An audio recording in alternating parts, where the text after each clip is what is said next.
Doctor Jeffrey, buenas tardes, ¿cómo está? Muchas gracias por la invitación, ¿cómo estás? Muy feliz de tenerlos aquí en Aptusens. Ujú. Queríamos que por favor se presente y pues nos dé un poquito de su historia. Ok, mi nombre es Jeffrey González, soy médico psiquiatra de la Universidad del Rosario. Tuve la oportunidad de hacer una especialización en adicciones en Barcelona, España. También estoy terminando salud pública, una maestría. Y nada, soy profesor, investigador, conferencista, me dedico a todo el tema de drogas. Doctor, hay un tema que trata mucho usted en sus redes sociales Ujú. y es el tema de intoxicación versus los trastornos crónicos. Sí, la intoxicación por sustancias versus los trastornos crónicos por consumo de sustancias son totalmente diferentes y muchas veces en la cultura popular, basados en estigma, nos pasa a los médicos y a muchos personal de la salud y a las personas en general, tratan de confundir que una persona que consume agudamente ya tiene un trastorno por consumo de Ujú. sustancias. Eso es como decir que el que se toma una cerveza ya es alcohólico. Lo que pasa es que hay sustancias de alto impacto, los opioides, algún tipo de benzodiazepinas, la cocaína, que inmediatamente tú lo pruebas, hay un alto riesgo de generar un consumo crónico. Y lo que deberíamos hacer es como prevención en la intoxicación. Pero son dos cosas totalmente diferentes porque se malgastan recursos, porque de alguna manera no se les da el tratamiento adecuado en lo que es la intoxicación y el trastorno por uso de sustancias. Ok, ¿y usted cuál ha visto que han sido las sustancias más prevalentes aquí en Colombia? Eso es una interesante pregunta. Por mucho tiempo y actualmente el alcohol y el cigarrillo son las más comunes. Ujú. Muchos esfuerzos en salud pública y en prevención y en tratamiento están dirigidas a otras sustancias más duras porque nos asustan. Pero realmente la sustancia más peligrosa que más genera alteraciones físicas, gastos indirectos y directos, es el alcohol. Genera cáncer, enfermedad metabólica y a veces no hacemos como los esfuerzos necesarios para esas, igual el cigarrillo. Entonces, si a mí me lo tuvieran que preguntar, pues las más peligrosas son esas dos. Ok, ¿y el tema de los vapeadores también llega a afectar en algún punto? Los vapeadores tal vez ha sido la sustancia psicoactiva que de más rápido crecimiento en la humanidad. O sea, se inventaron y muy rápidamente Ujú. tomaron prevalencia en toda la población. Yo pienso que los vapeadores, pues, no tiene una desventaja, es que no tienen tantos estudios como otras sustancias. O sea, Ujú. toca mirar los resultados en prospectivo. Pero a hoy representa una medida que es mejor que fumar. ¿Y a qué me refiero con eso? Es reduce el daño, o sea, es la misma nicotina, inhalar aire por los pulmones es desastroso, pero si hoy tuviéramos que hacer un desescalamiento de un paciente que fuma cigarrillo a uno que empieza a vapear, sí se hace menos daño porque la combustión, inhalar aire caliente es lo peor. Igual toca hacer una regulación en vapeadores. Colombia es innovadora en hacer esa regulación. Tenemos una ley antivapeadores, evitar el consumo en lugares públicos, en menores de edad, que lleguen vapeadores de alta calidad, pues que no sean modificados. Eso reduce mucho impacto del consumo. Claro, y se ha visto como una adicción muy grande hoy en día, pues en poblaciones más jóvenes. Sí, el consumo de vapeadores realmente es un problema en adolescentes. Ya hay Ujú. muchas estadísticas que nos muestran eso. En Colombia adolecemos un poquito de esas estadísticas, pero cuando uno lo ve en la práctica clínica, sí, es una sustancia que los chicos llevan al colegio, no huele, se lo pueden fumar en el baño, es problemático en sí. Y además que se está volviendo una sustancia que antes llamábamos de puente. O sea, yo empiezo con el vapeador, pero puedo pasar al cannabis, pero puedo pasar a otras sustancias. Ujú. Entonces toca hacer mucha prevención ahí. Ok, y hablando un poco de los cannabis y la forma de consumo, ya que estamos hablando de, pues, de pronto el fumarlo y de pronto consumirlo, Ajá. ¿qué piensas sobre esto? Definitivamente las grandes intoxicaciones que uno ve en urgencias por consumo de cannabis se dan por cuando se ingiere, cuando se comen, cuando es Ujú. vía enteral, como se llama eso.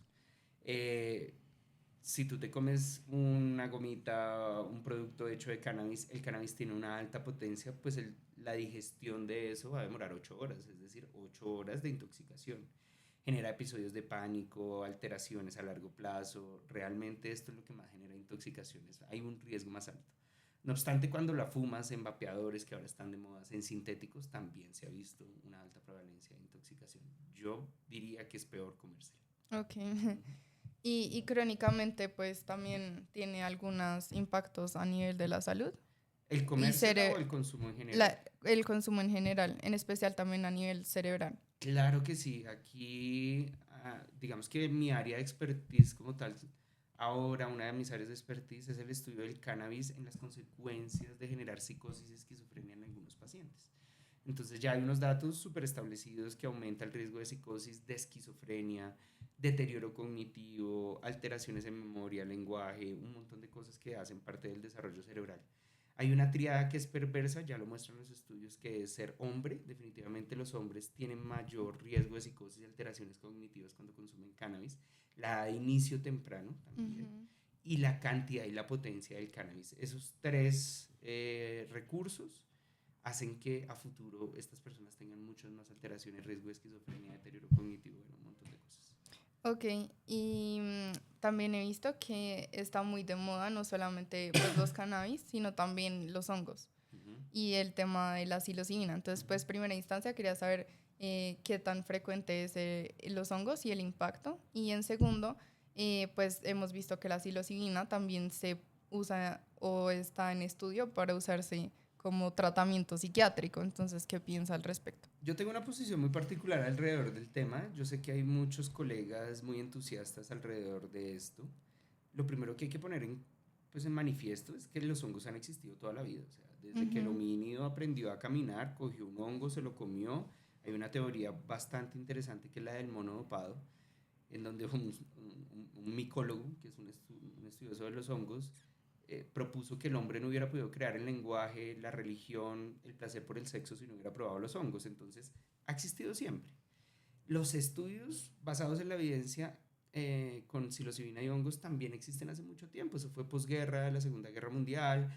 Sobre todo en Inglaterra se investigó en consumo de alcohol, ujú, en trastorno de estrés postraumático. Separaron ujú. esos estudios y ahorita hay un boom. Yo siento que también hay mucha moda alrededor de esto.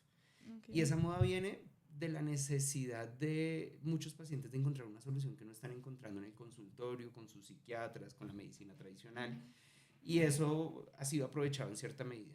Cuando me preguntan por esto, yo digo, me lo preguntan mucho en consulta, de hecho, yo les digo, mira, si tú quieres ver esto como un ritual espiritual, como una visión de un conocimiento interno, maravilloso. ujú, A hoy la evidencia cada vez es mejor, pero hoy la evidencia no nos dice, mire, es mejor la microdosis, la macrodosis, en el trastorno depresivo tiene mucha evidencia, ya está generándose, pero de alguna manera yo no quisiera que se convirtiera la psilocibina en un medicamento, mercantilizar la psilocibina que la hemos usado tradicionalmente con otros fines, es como volver la pastilla de yagé, no sé, o ujú. volver algo que es muy tradicional, una medicina. Yo creo que la psilocibina también podría tener un impacto más espiritual y en otras áreas de la salud mental de las personas, pero hoy todavía no es un medicamento que podamos avalar como decir una fluoxetina, que yo sé que la dosis letal 50 es tanto, que yo sé que la dosis es tanto, eso todavía está en construcción.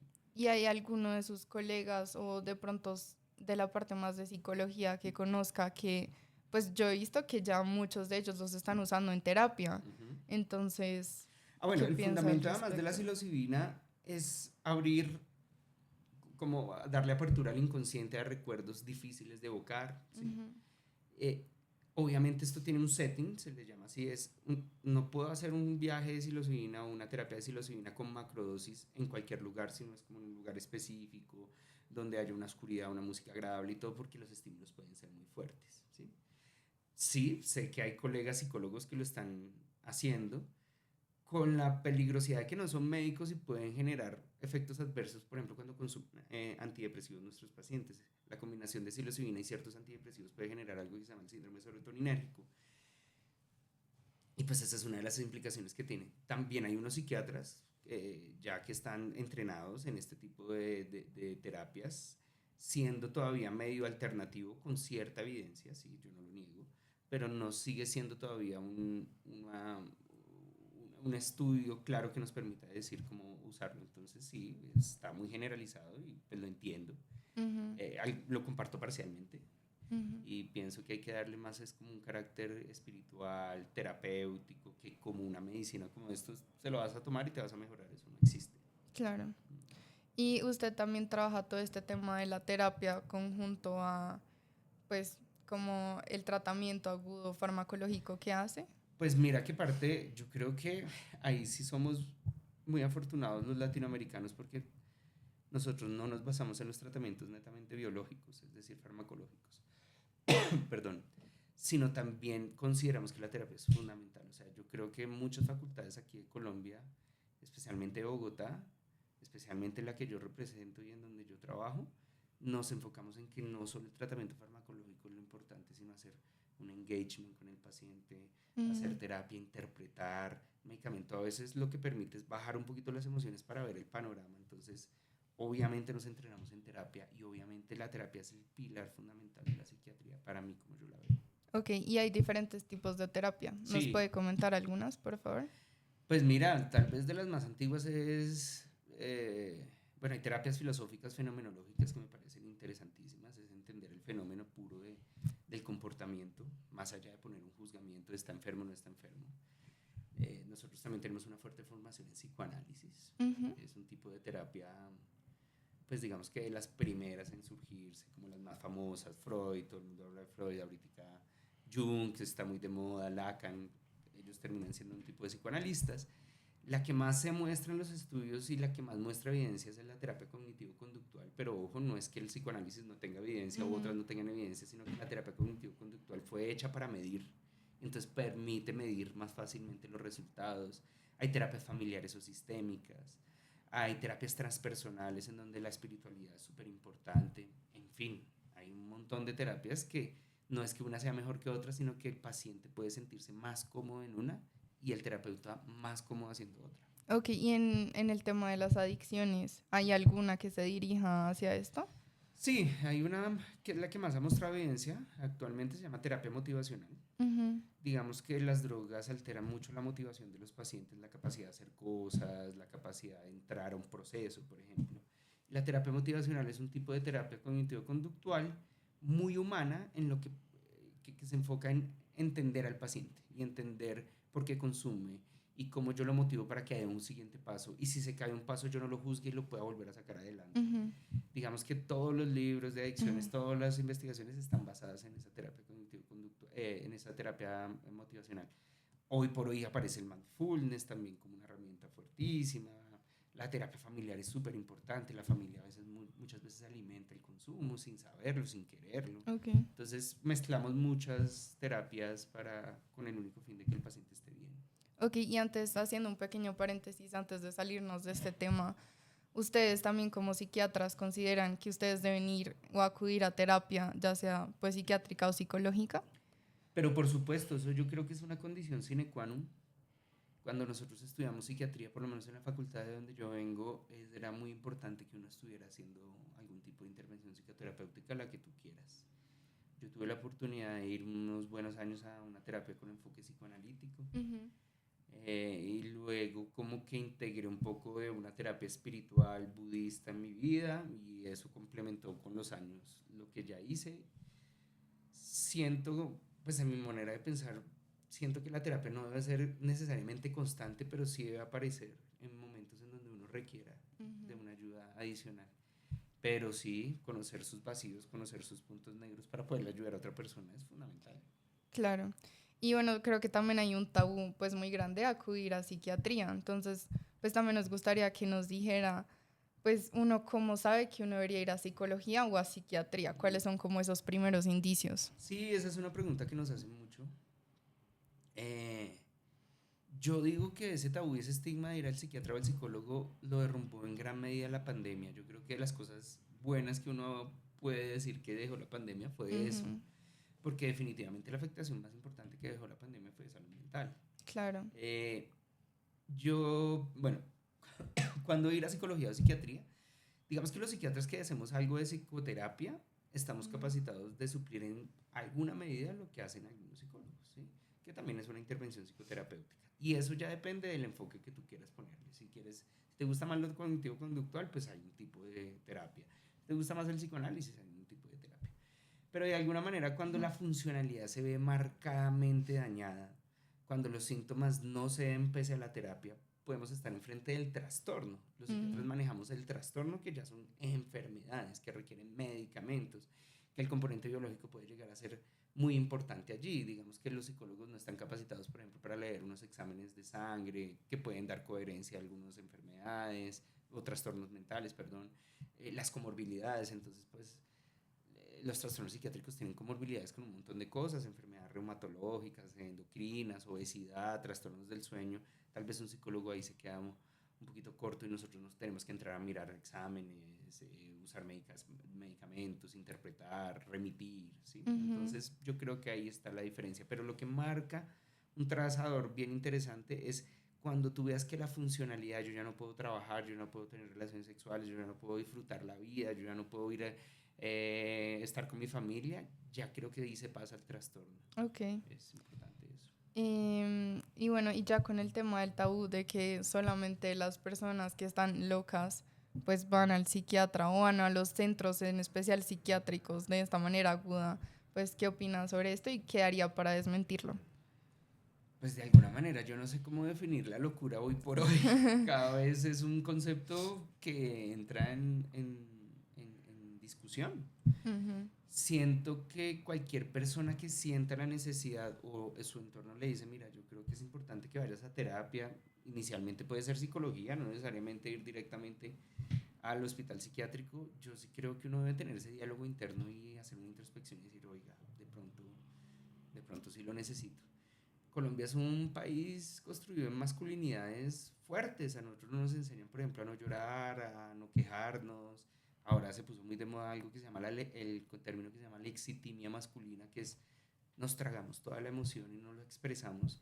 Yo creo que esos grandes tabús y esos grandes estigmas están en eso, masculinidad construida socialmente. Las mujeres son mucho más laxas a hablar de sus cosas y también desde su formación cultural aquí en Colombia. O sea, se les permite llorar, se les permite hablar. A nosotros tal vez no, eso No, tal vez tiene que ver con esa visión. ok. Y bueno, todo el tema de que, bueno, ya perdón, volviendo al tema, ¿cuál ha sido el mayor reto al trabajar con esta población de las adicciones? Bueno, la población de adicciones tiene muchos problemas. Entonces, primero que todo, digamos que si empiezo de lo macro a lo macro era que cuando yo estudié, por ejemplo, psiquiatría, los tratamientos de adicciones no los cubría el PBS, o sea, el Plan Básico de Salud. Ujú. Entonces, toda la gente pagaba de su bolsillo los tratamientos. Entonces, el dilema del aseguramiento y los dilemas administrativos son una gran limitante. A veces que nos lleguen los pacientes, la correcta remisión de un paciente, el correcto direccionamiento de los médicos generales, por ejemplo, es importante. Esto que hablamos de la Mm. intoxicación y el consumo crónico puede ser malinterpretado. Entonces, en segundo lugar, es que muchos de los lugares que prestaban este servicio antes de que saliera la ley 1616 que obligó a los centros de adicciones a prestar el servicio para las EPS, o sea, dentro del PBS, eran muy maltratantes. Entonces el Ujú. paciente le tiene miedo a ir a la clínica psiquiátrica porque entonces lo van a amarrar, porque entonces lo van a obligar. Y pues los centros modernos de adicciones no tienen nada que ver con esto. Ya hablando en sí del paciente como tal, es un paciente difícil, flotante, se adhiere poco a los tratamientos. Muchas de estas poblaciones, casi un 80%, tienen un trastorno mental grave, esquizofrenia, trastorno afectivo bipolar, depresiones mayores, lo cual hace que no solo sea tratar el consumo, sino adicionalmente ser una gran carga por la enfermedad. Y eso muestra unas limitantes grandísimas. Cuando tú ya le coges el tiro, te formas en esto, a mí me parece un trabajo fascinante porque tienen que ver factores sociales, personales, familiares y biológicos. Y si tú combinas todo eso, pues es muy interesante. Claro. Y bueno, pues también vemos que esto le apasiona mucho y todo, pero ¿hay algún punto que le ha llegado a afectar mucho más en su vida personal? Sí, claro, o sea, es un trabajo desgastante. Digamos que mi terapia, cuando la hice, o algunos factores como el ejercicio, el dormir bien, la meditación, hacen que yo tenga como cierto blindaje a Ujú. ciertas situaciones porque son pacientes que a veces son muy agresivos, son pacientes que a veces es muy difícil ver el progreso. Entonces tú como médico también quieres ver que tus pacientes se mejoran Ujú. y son pacientes crónicos, van, vienen. Pero cuando uno encuentra ese equilibrio, yo creo que lo puede uno sobrellevar. Obviamente toma tiempo, toma un trabajo interno también bastante importante, pero es divertido. ¿Y hay algún caso que de pronto quiera comentar que de pronto ha sido particularmente difícil como en su vida? Difícil y gratificante a la vez, yo creo. Sí. Yo hace unos años en una clínica en la que trabajo, que es la que he trabajado mucho tiempo, y vemos pacientes de esas características con enfermedad mental y consumo de sustancias. Vimos hace unos 6 años, yo creo que fue antes de pandemia, un paciente que era habitante de calle, muy violento, nos llega remitido, la familia nunca le dejó pagar la EPS, entonces tuvo la oportunidad de entrar a nuestro programa. Y era muy agresivo, muy impulsivo, consumía mucho tiempo en calle. Lo que nos dimos cuenta después de mucho tiempo es que ese paciente tenía realmente una enfermedad mental nunca diagnosticada y había pasado por centros de rehabilitación del distrito y había pasado por hogares de paso del distrito aquí en Bogotá. Y tal vez le trataban era la conducta adictiva y su agresividad, pero nunca miraron la enfermedad mental. Cuando empezamos a trabajar la enfermedad mental, el chico terminó siendo una de las personas más dulces del programa, súper ambientalista, cuidaba de nosotros en esa época, teníamos una finca con perros, cuidaba de los perros, era súper querido con las otras personas, tenía algo que se llamaba un trastorno esquizoafectivo y su tratamiento hizo que poco a poco dejara la calle, la familia lo perdonó porque era muy agresivo con la familia, lo reacoge, luego termina viviendo solo en Medellín, estudiaba banistería en Medellín, estudiaba banistería, pudo mantenerse solo, realmente tuvo un proceso divino, o sea, yo recuerdo mucho ese caso porque primero fue un mal diagnóstico, o sea, no fue un mal diagnóstico, fue una persona no diagnosticada que pudo haber tenido un desenlace diferente si lo hubiéramos hecho antes. Y segundo, fue una persona que sacamos de la calle, Claro. con voluntad propia y que su personalidad cambió muchísimo y que es un ser de bien ahorita. Claro, y bueno, pues hablando un poco también de ese entorno que tienen las personas en su día a día, que de pronto por eso fue un auge en la pandemia, porque se pues exacerbó muchísimo más. Pues no sé qué piensa de pronto que se evidencia un poco más en la pandemia sobre el entorno que uno está y cómo impacta en el proceso de recuperación del paciente. Y no sé si también como que a veces cuando nosotros rotamos por psiquiatría, pues también nos damos cuenta que, bueno, de pronto la persona tenía la voluntad de ir como a recuperarse porque identifica todas estas pues pequeñas cosas que están pasando en su día a día, pero también les da mucho miedo el salir y volver a enfrentarse a su familia y cómo ellos lo miran por fuera y que de pronto eso los lleva a acudir pues mucho después. Sí, bueno, primero, entonces digamos la pregunta en dos. Primero, el ambiente y cómo vivimos el ambiente después de la pandemia. Para mí fue fundamental reconocer y ver en la práctica que somos seres sociales por naturaleza, o sea, realmente el contacto humano, el contacto con el otro, saludar, hablar, estar en Mm. espacios comunitarios, hace parte fundamental de la salud mental. Ujú. Y cuando estuvimos encerrados en una pantalla, viéndonos a través de una pantalla, yo creo que grandes de las consecuencias de salud mental fueron esas, de no tener el contacto. Sobre todo los niños, ir al colegio no solo ir a aprender matemáticas, español y álgebra, sino es relacionarme con otro, frustrarme. Yo creo que la generación de niños de pandemia van a tener unos serios problemas en la adultez y en la adolescencia que ya los estamos viendo. ¿Cómo cuáles? Ellos sufren mucho de desintegraciones sensoriales, que significa de alguna manera no tener estímulos sensoriales maduros, el tacto, la visión, la audición, y eso los hace un poco más introvertidos, dificultades sociales, de aprendizaje, y yo creo que eso podría generar un montón de cosas que ni siquiera sabemos, pero sí de alguna manera lo vemos muy prevalentemente ahora en los niños. ¿Y qué piensa de eso de la generación de cristal?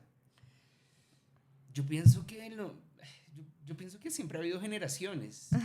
Yo pienso que ser de una generación de cristal tiene como cosas buenas y cosas malas, como todo. Okay. Yo pienso que las cosas buenas puede ser precisamente esa sensibilidad que hay de la emoción, de lo emocional. O sea, las masculinidades, por ejemplo, que hablábamos ahorita, cambiaron. Los chicos de la generación de cristal, comillas, porque pues eso es un constructo, siento que son más sensibles, pueden tener un relacionamiento diferente con las chicas, con sus compañeros, con ellos mismos, con sus padres. Pienso que eso puede ser visto desde un punto de vista como cierta evolución, ¿sí? Okay. Desde otro punto de vista puede ser visto como debilidad, flaqueza. Yo también siento que de alguna manera algunas habilidades cognitivas y motoras los hace más frágiles. Por ejemplo, Uh-huh. esto de la inmadurez neurosensorial. Cuando yo era niño, yo jugaba con mis amigos y me golpeaba, me pegaba, me caía, me paraba. Al tener también esa inmadurez sensorial, el dolor se vuelve diferente, de alguna manera se vuelve mucho más lesivo las audiciones, el ver, el aprender, entonces eso también puede entrar dentro de la generación de cristal, comillas. Uh-huh. Y otro factor muy importante son los padres. Uh-huh. Los padres que crían este tipo de chicos son padres que quieren perfección en sus hijos. Sí. ¿Cómo no puede ser vivido cualquier cosa como una amenaza? Entonces, a mí me parece que hoy los padres tienen una responsabilidad importantísima, y es que quieren que sus hijos sean Nobel desde que tienen 3 años. Entonces los cuidan, los forman, les exigen un montón. ¿Cómo eso no va a afectar la visión del fracaso, la frustración? Yo pienso que eso en todos niveles afecta a eso que podríamos llamar generación de cristal. Y el uso crónico también de las pantallas. Sí, yo pienso que las pantallas precisamente alejan por ejemplo, un adolescente es muy importante que sea comunitario, que se encuentre con otros chicos, que salgan. En mi generación nosotros éramos los punqueros o los rockeros o los que nos gustaba tal cosa y nos identificábamos y salíamos con estas personas, nos vestíamos, hacíamos, jugábamos fútbol.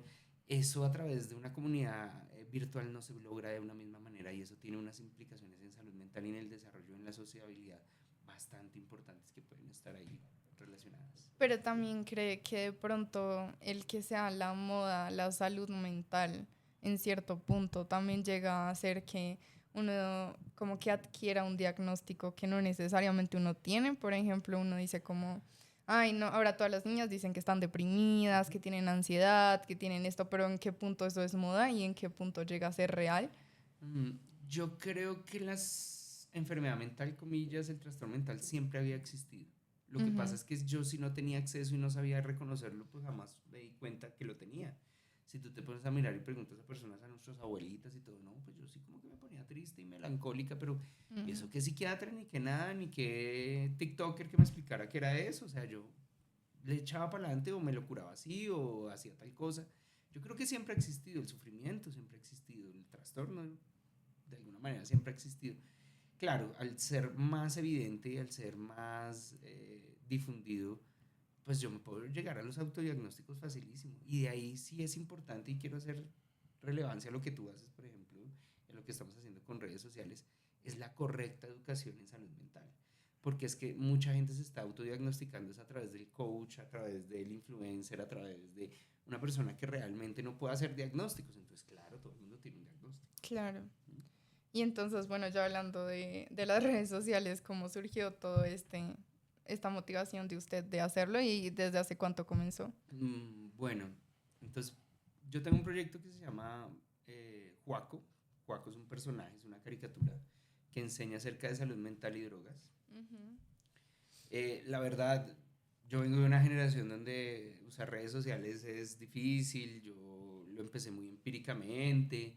Realmente todavía sigue siendo un proyecto empírico, pero de alguna manera tuve la idea de crear este personaje porque tuve la oportunidad de estar, perdón, en España. Y en España hay un gran movimiento acerca de algo que se llama medicina gráfica. Ujú. Es comunicar la medicina de una manera más amable, ¿sí? Ok. Los médicos pecamos mucho por hablar raro, pecamos Ujú. mucho por decir términos raros, y eso nos ha alejado de nuestros pacientes, y los pacientes están yendo a las personas que sí les hablan claro, y ese es un coach, ese es un influencer, ese es un instagramer, ese es otra persona que puede no tener la formación para decirlo. Entonces la medicina gráfica se basa como en los cómics, las caricaturas de cuenta Batman, Spider-Man, pero hechos para comunicar ciencia. Ujú. Y Juaco comunica ciencia. Entonces él coge un estudio y te lo explica de una manera muy simple y todo el mundo lo entiende. Coge problemas muy comunes porque Juaco es una persona del común. Él es un personaje de más o menos 30 años que estudia, trabaja, tiene amigos, y él es el salvador de la fiesta y le dice a la gente cómo consumir, cómo no cometer errores, pero también qué suplemento puede funcionar. Y no lo dice él porque no es médico, pero tiene un mejor amigo que sí es médico, y entonces él le explica todos los temas y él lo difunde. Ok. Ha sido un proyecto bastante interesante, digamos que lo inicié hace 8 meses, no lleva ni un año, pero sí ha tenido una resonancia bien interesante y la idea es crecer. Claro.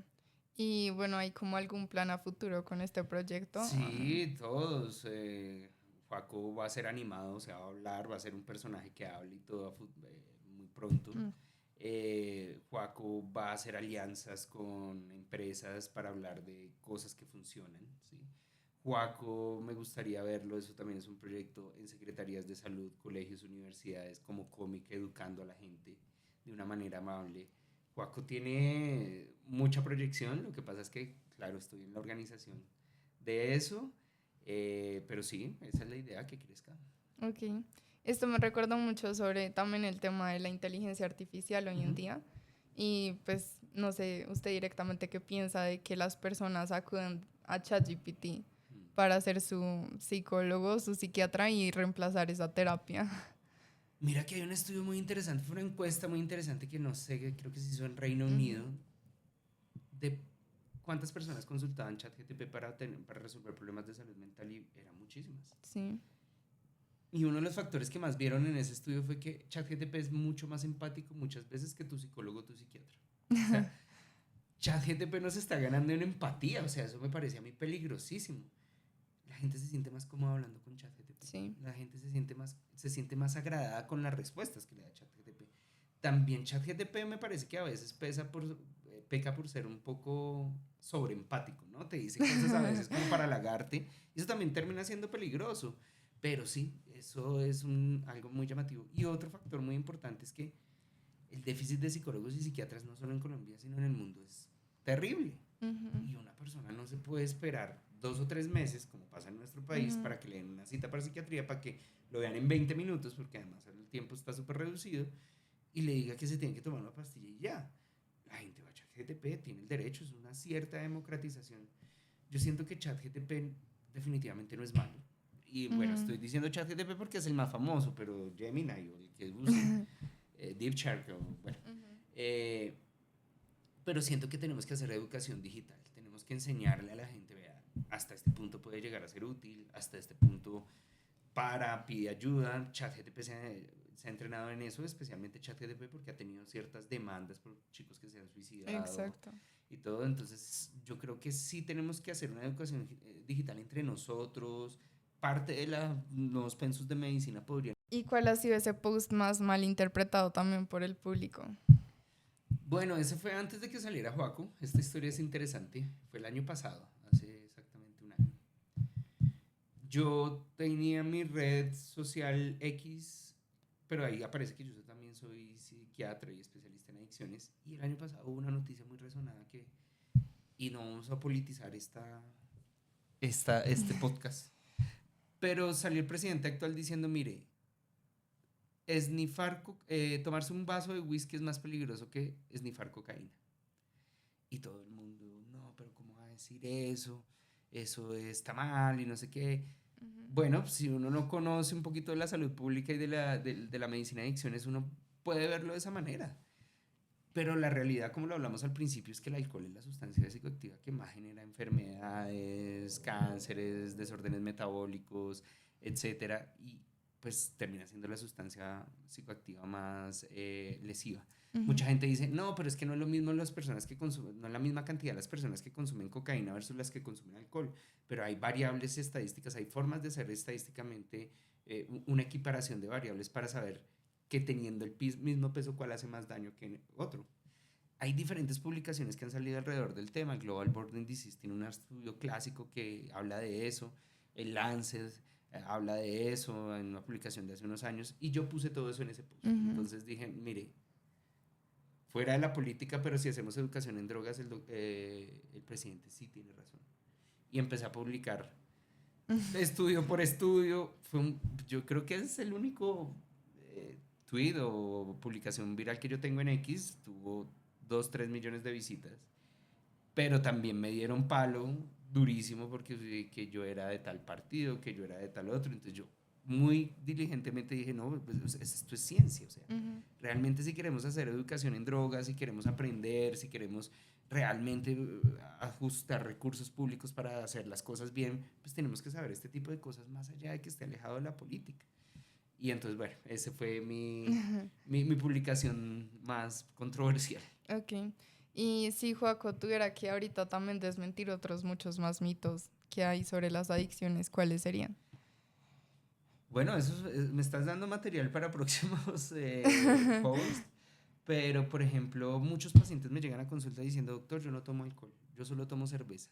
Entonces, cierto que la cerveza es menos dañina que el alcohol, Ujú. que el whisky, y yo, no, pues el alcohol es el alcohol, o sea un vino, sea un destilado de whisky, un vodka, lo que pasa es que tiene menos grados de alcohol, pero no es que sea menos dañino, alcohol es alcohol, entonces ese es como un mito bastante peculiar. Ujú. Ya se ha abandonado un poco el mito de la marihuana que es natural, entonces al ser natural no hace daño, eso no es mentira, las técnicas de cultivo de la marihuana hacen que ya no sea natural, porque pues de alguna manera tiene unas potencias de cannabis durísimas y generan unas psicosis horribles, entonces ese también es otro mito. Esos dos son como los que más yo veo. Ok, listo. Y bueno, ya que estamos hablando todo de los, pues de lo viral que hay en redes, ¿qué opina de los Terians? Cuéntenos primero qué son los Terians y... Bueno, yo pienso que los Terians son resultado del mundo de las libertades, en donde yo me puedo identificar como yo quiera, en donde yo puedo vivir mi vida como yo quiera. Me parece eso, pues, consecuencia de una historia que tal vez viene desde la Revolución Francesa, donde nace la libertad, y pasando por el hipismo, y pasando por muchas cosas, y ya vamos en esto, en los Terian. Yo pienso que los Terian, al identificarse con animales, nos ponen en un dilema bien interesante, y es somos tan malos humanos que nos tenemos que identificar con un animal. O sea, con todos estos rollos de los archivos de Einstein y las guerras y los antihéroes que aparecen, que son presidentes de grandes naciones y dicen unas cosas absurdas. ¿Será que vale la pena identificarme con un humano o vale la pena más bien identificarme con un animal? Que es más Ujú, puro, que tiene emociones tal vez más puras. Bueno, eso me parece un fenómeno social bien interesante. Los terianos no son nuevos. En los 70 fueron los punqueros. ujú. Entonces se ponían una cresta gigante y decían que se burlaban de la reina y eso en esa época en Inglaterra, una Inglaterra súper tradicional, pues eso era, ponía a todo el mundo de cabeza. Claro. Yo creo que lo tenemos que leer como un fenómeno social que puede que llegue a tener implicaciones en salud mental, pero que es una nueva forma de expresión que tenemos que entender. Pues de alguna manera nos parecerá raro. Tal vez el objetivo es generarnos esa contracultura, ese movimiento. Y eso lo ha hecho muchas subculturas durante mucho tiempo. Los metaleros, los punqueros, los emo, ahora son los terian. Entonces yo me permitiría más bien leer eso. Ahora, en un dilema, como lo estamos hablando ahorita, de una generación que es netamente digital, que los Terians se reúnan presencialmente para hacer Terians me parece hasta salud mental. Me Ujú, parece que contactan con otras personas, hablan, se relacionan. Me parece que en un mundo digital que se reúnan este tipo de personas y tengan estas agrupaciones en la vida real puede ser hasta un factor protector elemental. Por ahora no me parece que sea una gran alarma, me parece que hay que observar y pues adoptar de alguna manera este tipo de comportamientos de alguna manera porque siempre ha pasado, o sea, después nos acostumbramos a ver punqueros en la calle y no pasa nada, después nos acostumbramos a ver gente con una calavera en la camiseta y no pasa nada, de pronto nos acostumbraremos a ver terians por ahí caminando. ok. ¿Y de pronto le ha llegado alguno a consulta? No, no. Quiero decirles, desmitificarles que no están locos, por lo menos no me están llegando a mí, no, Ok. no. Pero en algún punto, pues creo que ahora está siendo algo muy estigmatizado, ¿no? Sí, yo creo que estos también son fenómenos de la comunicación y fenómenos de la masividad, entonces algo se vuelve súper trendy en un momento y en otro día ya no pasa nada, ¿sí me entiendes? Ok. Pero Entonces, sí cree que es algo que va a perdurar a lo largo del no tiempo. sé, no, me parece que si nos miramos en un contexto histórico y miramos de aquí para atrás, pues muchas de esas subculturas han perdurado en el tiempo, ¿sí? O sea, siento que depende de muchos fenómenos que perduren en el tiempo, pero no se miraría raro que dure un buen tiempo y marque una generación, puede ser. Listo. Y bueno, ¿qué consejo le daría a un estudiante interesado en psiquiatría de adicciones? No, pues primero buenísimo, porque los psiquiatras que nos dedicamos a adicciones somos muy pocos. Realmente no solo los pacientes sufren un estigma al dedicarse a estos no solo los pacientes sufren de este estigma por sufrir estas enfermedades y por tener estas conductas, sino las personas que los tratamos muchas veces también. Como que, ay, el psiquiatra que estudió adicciones o el que estudió psiquiatría, pues es el loco del salón, o era el Ujú, más rarito, o era, ¿sí? Entonces, que ya haya ese interés y derribar ese estigma me parece buenísimo. Yo hasta cuando me formé como psiquiatra no tuve las clases que ahora podemos dar en ujú. la facultad. O sea, siento que ha habido una evolución en eso, hay una concienciación bien interesante acerca del tema y me parece fundamental. Consejo nada, que le guste, que tenga una visión muy amplia, ¿sí? Porque esto no es solo dar una pastilla y ya se curó de la adicción, eso no va a pasar nunca, yo creo. Ok. De no tener una sensibilidad tal vez social, de persona, de familia, de cultura, que todo eso impregna en el consumo de sustancias. Con esas dos cosas y el entusiasmo se logra. Y como médico general, ¿algún consejo de pronto para abordar a los pacientes, bueno, no de adicciones, pero como psiquiátricos en general en primera instancia cuando nos llegan? Que no los estigmaticen, o sea, que Mm. el paciente de psiquiatría también le da apendicitis, que el paciente de psiquiatría también se enferma de otras cosas y que por tener una enfermedad psiquiátrica no es que es el loco y que se está haciendo y ya. Siento que tenemos que trabajar muchísimo todavía eso en el pregrado, o sea, la formación en psiquiatría y humana que tal vez da la psiquiatría es fundamental en el ejercicio médico. Yo creo que ese sería como mi mayor consejo. Listo. Y bueno, y ya por último, doctor, queríamos que de pronto para la siguiente persona, el siguiente invitado a nuestro podcast, le haga una pregunta. Usted no sabe quién es ni su especialidad. Uy, está buenísimo esa dinámica. Yo le preguntaría a la persona que sigue cómo se imagina la salud en 20 años. Listo. Muchas gracias por todo, doctor. Nos No, gracias encantó por la tenerlo acá en invitación. Abducens. No, muy agradecido. Muchas gracias por tenerme acá.